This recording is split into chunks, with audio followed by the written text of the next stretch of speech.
के तपाईँलाई थाहा छ, एउटा मान्छे कसरी आफ्नै देशमा शरणार्थी बन्न पुग्छ? यो कथा कुनै एउटा पात्रको मात्र होइन, यो कथा ती हजारौंको हो जसलाई समय र परिस्थितिले सुकुम्बासी बनायो। झण्डै 15 वर्ष अगाडिको कुरा हो। एउटा पहाड खस्यो र त्यसले एउटा परिवारको सबै थोक, खेत, बारी र बाजेको पालाको घर त्यही लेदोभित्र विलय गराइदियो। त्यो रात उनीहरूले ज्यान त जोगाए, तर जीवनभरको कमाई र पहिचान सधैँका लागि गुमाए। गाउँमा ओत लाग्ने ठाउँ रहेन। आशा बोकेर उनीहरू सहर पसे। सुरुमा त क्यामेराहरू आए, नेताहरू आए, फेसबुकका भित्ताहरू सहानुभूतिले भरिए। उनलाई भनियो, सरकारले स्थायी व्यवस्था गर्छ, केही दिन धैर्य गर्नुहोस्। तर सहरको याद निकै छोटो हुँदो रहेछ। केही हप्तामै मिडिया अर्को सेलिब्रेटीको काण्डमा व्यस्त भयो। मान्छेहरू अर्को भाइरल भिडियोमा भुलिए। ती पीडितहरू बिर्सिए। अनि उनीहरू पुगे नदी किनारको त्यो ठाउँमा, जहाँ कसैको जग्गा थिएन। थियो त केवल फोहोर र दुर्गन्ध।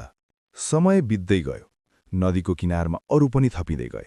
कोही ऋणीले थिचिएका, कोही द्वन्द्वले लखेटिएका, त कोही वास्तवमै गरिबीको चपेटामा परेका। बिस्तारै त्यो बस्ती एउटा भोट ब्याङ्क बन्यो।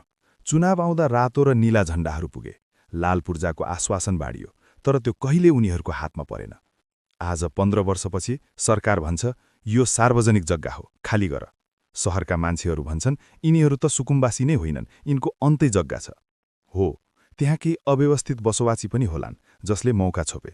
तर ती वास्तविक सुकुम्बासीलाई के थाहा, जसको 3 पुस्तामा एक टुक्रा जमिन छैन, जसले वर्षौंदेखि बाढीको डर र दुर्गन्धको बीचमा आफ्नो संसार बसाए। दोष कसलाई दियो?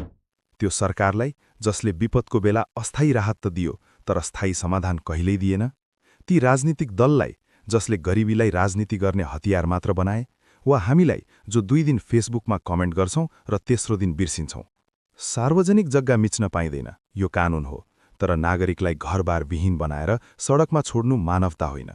अबको आवश्यकता भेरिफिकेसन र व्यवस्थापन हो।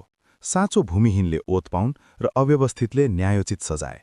यस्तो काण्ड फेरि नदोहोरियोस् कि कसैको बाजेको जमिन पहिरोले लैजाओस् र नाति सहरको नदी किनारमा सुकुम्बासी बनेर जन्मियोस्।